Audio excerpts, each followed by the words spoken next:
અમૃત ધારા 11મી. તાવડી અને તપેલી. એક ગામમાં બ્રાહ્મણ અને બ્રાહ્મણી રહેતા હતા. બંને સંતોષી હતા. પ્રભુ ભક્તિના પ્રતાપે તેમને 6 સંતાન હતા. તેમાં 4 છોકરી અને 2 છોકરા હતા. આમ તેઓ વસ્તારી હતા. તો પણ શ્રાવણ માસમાં વ્રત કરતા હતા અને પુરુષોત્તમ માસમાં નદીએ નાતા, કાંઠાગોરની વાર્તા સાંભળતા અને ઘેર આવીને એકટાણું કરતા. ધીમે ધીમે છોકરીઓ મોટી થવા લાગી, પણ બ્રાહ્મણીના માથેથી રોટલો ટૂંકવાનું મટ્યું નહીં. કારણ કે છોકરીઓ મોટી થતી ગઈ તેમ તેમ પરણીને સાસરે જતી ગઈ.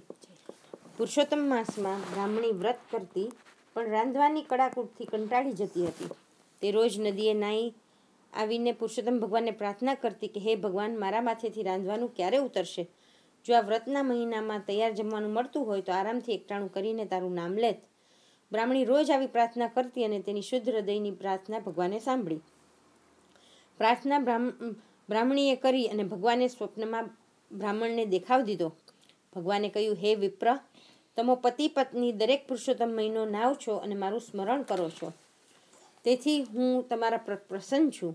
રોજ તૈયાર રસોઈ જમવા જોઈએ છે, તે માટે દૈવી તાવડી અને દૈવી તપેલી આપું છું. જો કે તે અત્યારે મારી પાસે નથી, પરંતુ સવાર પડતા જ રસોડામાં પહેલાં તમને દેખાશે.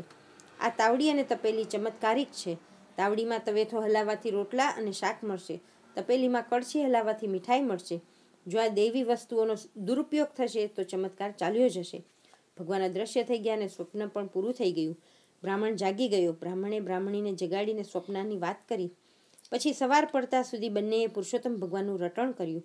સવાર પડતા બંનેએ રસોડામાં જોયું, ચાંદીની તાવડી અને સોનાની તપેલી પડ્યા હતા. આથી બંને હરખાઈ ગયા. પછી તેઓ નદીએ નાહવા ગયા. ત્યાં સુધીમાં 2 છોકરા જાગીને દાંતણ કરવા બેસી ગયા હતા. આજે બ્રાહ્મણીએ ચૂલો સળગાવ્યો નહીં, કારણ કે તાવડી તપેલીમાં તૈયાર રસોઈ મળવાની હતી. છોકરાઓ દૂધ પીને બહાર ફળિયામાં રમવા લાગ્યા. એટલે બ્રાહ્મણીએ ભગવાનનું નામ લઈ તાવડીમાં તવેથો ફેરવ્યો, એટલે તેમાં ગરમા ગરમ મોટા રોટલા તૈયાર થઈ ગયા. તેમાં ઉપરના રોટલા ઉપર ગરમ સ્વાદિષ્ટ શાક પડ્યું હતું.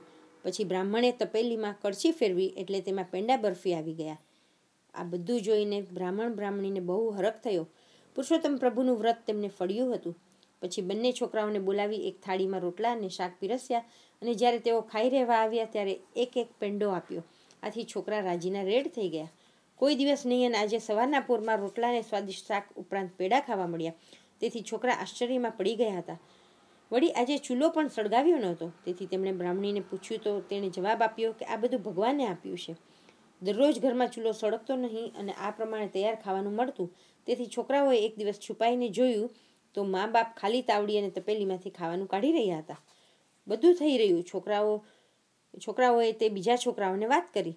અમારા ઘરમાં તાવડી અને તપેલીમાં ભગવાન ખાવાનું મૂકી જાય છે. આ વાત વહેતી વહેતી ગામના રાજાને કાને ગઈ.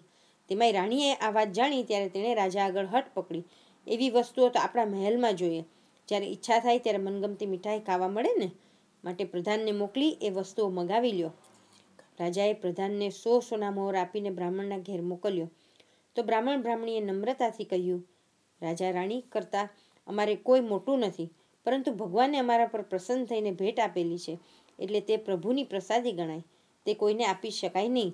જો આપીએ તો અમે ઈશ્વરના ગુનેગાર ગણાય. તમે 100 સોનામોર આપવા તૈયાર થયા છો, પરંતુ 1000 આપશો તો પણ આપી શકાશે નહીં. તે માટે ક્ષમા કરો. પ્રધાન ખાલી હાથે ફર્યો એટલે રાજાએ 15 સિપાહીઓને બ્રાહ્મણને ત્યાં મોકલ્યા. સિપાહીના સરદાર બળજબરીથી લઈ લેવા તાવડી અને તપેલી પર હાથ નાખ્યો કે તેના બંને હાથ જકડાઈ ગયા. અરે, તેના પગ પર જમીન સાથે જકડાઈ ગયા. ન હાલે કે ન ચાલે. આ વિચિત્ર દ્રશ્ય જોઈ બાકીના સિપાહીઓ ગભરાઈ રાજા પાસે દોડીને જઈ કહેવા લાગ્યા, મહારાજ, ગજબ થઈ ગયો. અમારા સરદારના હાથ પગ બ્રાહ્મણના ઘરમાં ચોંટી ગયા છે.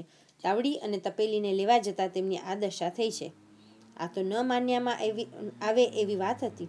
તેથી ખાતરી કરવા રાજા પોતે બ્રાહ્મણને ત્યાં ગયો અને તાવડી તપેલી પકડવા જતાં તે પણ સાથે ચોંટી ગયો. ધીમે ધીમે આ વાત નગરમાં ફેલાતા આ ચમત્કાર જોવા લોકોના ટોળે ટોળા બ્રાહ્મણના ઘરે આગળ જમા થવા લાગ્યા અને બધા ફાવે તેમ વાતો કરવા લાગ્યા. મહેલે ખબર પડતા રાજાની રાણી દોડી આવી. તેણે રાજા અને સરદારની હાલત નજરે જોઈ અને તે વિચારમાં પડી ગઈ. તેને લાગ્યું કે જરૂર આ ભગવાનનો ચમત્કાર છે. તેથી તેણે હાથ જોડી બ્રાહ્મણ બ્રાહ્મણીને કહ્યું, જે વસ્તુ ઉપર અમારો અધિકાર નથી તેના ઉપર અધિકાર જમાવવાની અમારી બુરી દાનતનો પરચો ભગવાને અમને બતાવી દીધો. એ અમારી ભૂલ હતી અને તેના માટે તમારી ક્ષમા માગું છું. તમે ભગવાનના ભક્તો છો તો ભગવાનને પ્રાર્થના કરો કે જેથી મારા પતિ અને સેવક ગેબી સજામાંથી મુક્ત થાય. બ્રાહ્મણ બ્રાહ્મણીએ હૃદયપૂર્વક પુરુષોત્તમ ભગવાનને પ્રાર્થના કરી તો થોડી વારે એકાએક અંતરિક્ષમાંથી અવાજ આવવા લાગ્યો.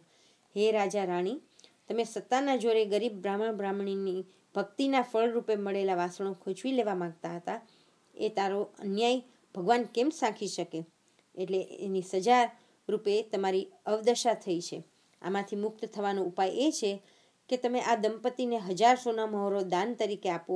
સુવર્ણ દાનથી તમે દોષ મુક્ત થશો. અને યાદ રાખો કે ભગવાનના ભક્તોને રંજાડનાર કદાપી સુખી થતો નથી. તેમના ઉપર ભગવાનના કોપ ઉતરી પડે છે. અંતરિક્ષમાંથી આવતી વાણી બંધ થઈ અને રાણીએ બ્રાહ્મણ બ્રાહ્મણીને પગે લાગી તેઓની ક્ષમા માગી કહ્યું, હે ભગવાનના ભક્તો, હું હમણાં જ 1000 સોના મહોરો મંગાવી આપું છું.